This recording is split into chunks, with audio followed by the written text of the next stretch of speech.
ताज्या बातम्यांसाठी ABP माझाला subscribe करा आणि बेल आयकॉन प्रेस करा।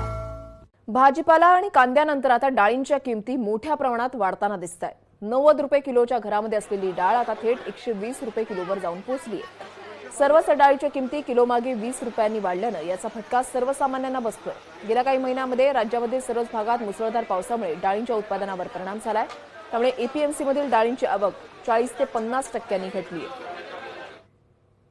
डाळी वाढलेल्या आहेत, कडधान्य वाढलेली आहेत, गहू तांदळाच्या किमती वाढलेल्या आहेत। आता दिवाळी दसरा येतो आहे आणि ही महागाई वाढतच चाललेली आहे। आम्ही कसं म्हणजे संसाराचा गाडा कसा ओढायचा म्हणजे हा प्रश्नच झालेला आहे। सर्वसामान्यांना ह्या संकटांना तोंड द्यावंच लागत आहे। कसं करायचं हे प्रश्नचिन्हच झालेलं आहे। मुलं, घरातल्या सासू सगळ्यांचे प्रश्नच आहेत आणि प्रत्येक ठिकाणी पगाराची सुद्धा कमतरता भासत आहे। तर काय करायचं बघा, आता तुम्हीच बघा।